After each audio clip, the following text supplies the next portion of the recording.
안녕하십니까. 오늘은 구약과 신약에 대해 말씀드리겠습니다. 성경은 하나님이 사람에게 주신 약속의 말씀입니다. 이 약속은 순종에 대한 축복과 불순종에 대한 저주의 말씀입니다. 하나님이 사람에게 맨 처음 주신 말씀은 창세기 2장 16절로 17절에 여호와 하나님이 그 사람에게 명하여 이르시되 동산 각종 나무의 열매는 내가 이문을 먹되 선악을 알게 하는 나무의 열매는 먹지 말라. 먹는 날에는 반드시 죽으리라 였습니다. 사람이 이 말씀을 지키면 하나님이 주신 복을 누리며 지키지 못하면 저주로 죽는다는 것입니다. 하나님이 이 말씀을 주신 이유는 사람이 하나님의 복을 누리며 살게 하기 위함입니다. 그러나 사람이 사탄 마귀의 유혹에 속아 선악을 알게 하는 나무의 열매를 먹음으로 하나님께 죄를 지었습니다. 사람이 하나님께 최초로 죄를 짓는 모습입니다. 하나님은 말씀대로 죄를 지은 사람에게 벌을 내리셨습니다. 여자는 임신하는 고통이 크게 더했고 수고하고 자식을 낳으면 여자가 남편을 원하게 되나 남편이 여자를 다스리게 하셨으며 남자는 땅의 죄로 말미암아 저주를 받게 되어 평생 수고하여야 그 소산을 먹게 되었으며 원래 흙이니 흙으로 돌아가게 되었습니다. 이 저주는 최초 사람이 하나님께 죄를 범한 후 지금까지 모든 사람에게 임한 저주가 되었습니다. 그러므로 하나님께 대한 사람의 가장 큰 문제는 죄입니다. 첫사람 아담이 지은 죄는 아담 후손으로 태어난 모든 사람에게 원죄가 되었고 성경은 이 원죄가 얼마나 사람에게 심각한 영향을 미쳤는가를 알려주고 있습니다. 창세기 4장에는 동생을 죽인 형의 이야기가 있고 창세기 6장 7장에는 모든 사람을 심판한 홍수 이야기가 있으며 창세기 11장에는 모든 사람을 흩어버린 바벨탑 이야기가 있습니다. 이 모든 이야기는 원죄로 말미암은 사람의 죄로 인해 일어난 일이었습니다. 지금도 전 세계 모든 사람은 원죄 때문에 죄를 지으면서 살며 지옥 같은 세상에서 살다 육신이 죽으면 영원한 지옥에 처해지고 있습니다. 그러나 사람을 사랑하신 하나님이 죄인 되어 사망당한 사람을 죄사함을 줘 다시 원래 창조 모습으로 회복시키기 위해 약속의 말씀을 주셨습니다. 이 약속의 말씀이 지금 성경으로 우리에게 있는 구약이며 신약입니다. 먼저 구약은 아브라함과 그 자손인 이스라엘에게 주신 하나님의 말씀입니다. 창세기 12장에 하나님이 아브라함을 찾아와 말씀을 주십니다. 2절로 3절에 내가 너로 큰 민족을 이루고 내게 복을 지어 내 이름을 창대하게 하리니 너는 복이 될지니라. 너를 축복하는 자에게는 내가 복을 내리고 너를 저주하는 자에게는 내가 저주하리니 땅의 모든 족속이 너로 말미암아 복을 얻을 것이니라 하셨습니다. 그리고 가나안 땅과 후손에 대한 말씀을 주셨습니다.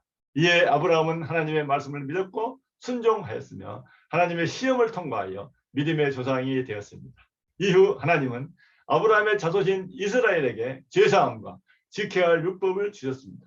제사함의 율법은 구약의 레위기에 의한 희생제사를 드리는 율법으로 번제, 속죄제, 속건제, 화목제를 통한 제사함입니다. 이 희생제사는 첫사람 아담이 지은 원죄와 원죄로 인한 자범죄에 대한 통렬한 회개의 제사이며 죄의 대가로 정결한 짐승을 죽여 제사함을 받는 속량의 제사입니다. 이 희생제사는 매주 안식일과 매년 정해진 절기를 따라 지내야 하며 사는 동안 죄를 지으면 그때마다 지내야 합니다. 그러므로 이스라엘은 먼저 제사함의 율법을 잘 지켜 죄가 없는 거룩한 백성이 되어야 했으며 다음으로는 거룩한 백성으로 하나님의 계명을 잘 따라야 했습니다. 그러면 사는 동안 하나님의 축복 안에서 살다가 육신이 죽은 후 그 영혼이 영원한 천국에서 살 수 있게 되었습니다. 최초 아담과 이브가 있던 에덴 동산의 축복이 회복되는 것입니다. 그러나 이 제사함의 율법은 먹고 살기 위해 생존 경쟁해야 하는 인생의 삶에서 보이지 않는 하나님을 항상 보는 것처럼 지켜야 하는 율법입니다. 이스라엘로서는 참으로 지키기 어려운 율법이었습니다. 결국 이스라엘은 하나님의 약속의 말씀을 지키지 못함으로 저주받아 멸망당하고 말았습니다. 구약의 제사함의 율법으로는 사람을 구원할 수 없다는 한계를 보여준 것입니다. 하나님은 구약의 한계를 아시고 구약의 율법을 단번에 이루실 메시아 그리스도에 대한 말씀을 최초 죄가 시작된 아담 때부터 주셨습니다. 창세기 3장 15절 하나님께서 사탄 마귀에게 하신 말씀으로 내가 너로 여자와 원수가 되게 하고 내 후손도 여자의 후손과 원수가 되게 하느니 여자의 후손은 내 머리를 상하게 할 것이요 너는 그의 발꿈치를 상하게 할 것이니라 하셨습니다. 여자의 후손으로 오실 하나님과 사단의 대적자 사탄 마귀를 깨뜨릴 메시아 그리스도를 말씀하신 것입니다. 그리고 아브라함에게 창세기 22장 17절 내가 내게 큰 복을 주고 내 씨가 크게 번성하여 하늘의 별과 같고 바닷가의 모래와 같게 하리니 내 씨가 그 대적의 성문을 차지하려라 하셨습니다. 하나님은 오실 메시아 그리스도는 아브라함의 자손으로 오실 것을 말씀하신 것입니다. 이후 계속해서 다윗의 자손으로 약속하셨으며 구약의 많은 선지자를 통해 구체적으로 말씀하셨습니다. 특히 이사야 선지자는 어떤 모습으로 오시며 어떻게 사시며 무슨 일을 행할 것인가를 자세히 예언하셨습니다. 신약은 구약의 죄사함을 위한 희생제사를 단번에 이루시기 위해 오신 메시아 그리스도이신 예수로 말미암아 죄와 사망으로부터 구원을 주신 하나님의 새로운 약속입니다. 예수 그리스도께서 직접 요한복음 10장 6절로 내가 곧 길이요 진리요 생명이니 나로 말미암지 않고는 아버지께로 올 자가 없느니라 하셨고, 예수 그리스도의 제자인 베드로는 사도행전 2장 38절에서 너희가 회개하여 각각 예수 그리스도의 이름으로 세례를 받고 죄사함을 받으라 그리하면 성령의 선물을 받으리라 했으며, 일생 예수를 전도한 바울은 사도행전 17장 31절에 주 예수를 믿어라 그리하면 너와 내 집이 구원을 받으리라 하였습니다. 하나님은 구약에 기록된 대로 예수 그리스도를 아브라함과 다윗의 자손 그리고 죄사함을 위해 십자가에서 죽었다가 부활 승천하였음을 믿는 자를 구원해 주십니다. 성경은 죄인된 사람을 구원해 주는 하나님의 약속의 말씀입니다. 처음에는 아브라함과 그 후손인 이스라엘을 통해 준 구약의 죄사함의 말씀이고, 후에는 이스라엘을 포함한 모든 민족에게 준 예수 그리스도를 통한 신약의 죄사함의 말씀입니다. 지금은 신약시대로 누구든지 예수 그리스도께서 자기 죄를 위해 죽으신 것을 믿고 자신이 죄인됨과 지금까지 지은 모든 죄를 회개한다면 하나님은 모든 죄를 용서해 주십니다. 하나님은 용서해 주실 뿐만 아니라 성령을 주시어 죄와 의와 심판을 잘 알고 하나님의 사람으로 온전하게 살도록 인도해 주십니다. 오늘 이 방송을 듣는 여러분들, 사람은 태생적으로 죄인이며 죄에서 벗어날 수 없습니다. 그러나 하나님께서는 죄인된 우리를 사랑하셔서 죄사함의 약속을 주셨습니다. 옛날 옛적에 이스라엘에게 주신 구약이며 지금은 예수 그리스도로 말미암은 신약입니다. 신약에는 구원을 주시는 예수 그리스도와 구원을 끝까지 유지하게 하는 보혜사 성령, 그리고 하나님의 나라 천국이 약속되어 있습니다. 하나님의 약속을 붙들고 예수 그리스도를 믿어 죄와 지옥에서 해방되고 영원한 생명, 즉 천국을 얻는 은혜가 있길 바랍니다. 기도하겠습니다. 하나님 아버지, 우리 죄를 위해 죄사함의 약속이신 예수 그리스도를 보내주셔서 감사합니다. 많은 사람들이 회개하고 예수 그리스도를 주로 시인하는 은혜가 있게 하옵소서. 그래서 많은 사람들이 천국과 영생을 품고 사는 기쁨이 있게 하옵소서. 예수 그리스도 이름으로 기도하옵나이다. 아멘. 예수 열방의 소망이라는 찬양을 듣겠습니다.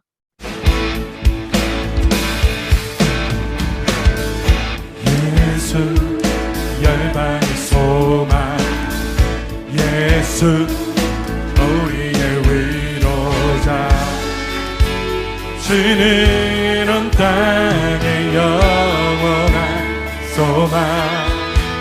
예수 어둠 속에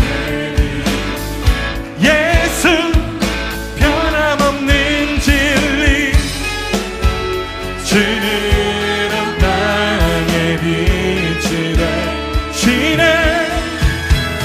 우리 위해 죽으시고 다시 사신 생명의 주,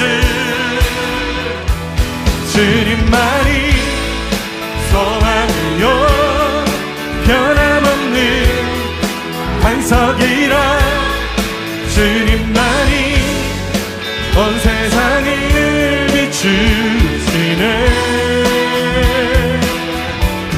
또 죽음에서 부활하신 우리 구주 평강의 왕, 주를 믿는 모든 자의 소망 되신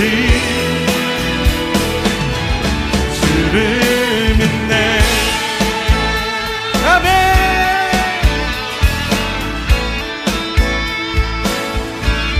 예수 열방의 소망, 예수 우리의 위로자, 주는 온 땅의 영원한 소망. 예수 어둠 속에 예수 변함없는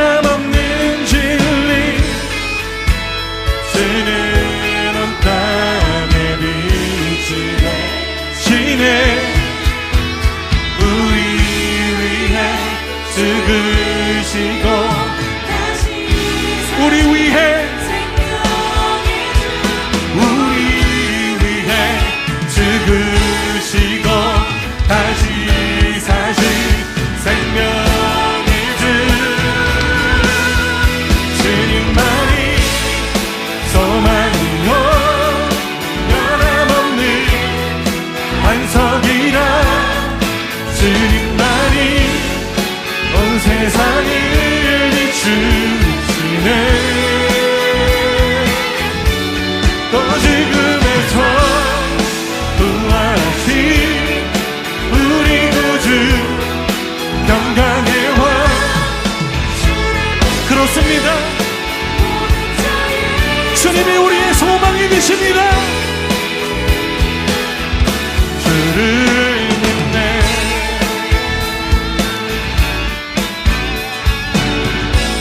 우리 믿음으로 고백하며 나갑시다. 우리 위해 죽으시고 다시 사신 생명, 우리 위해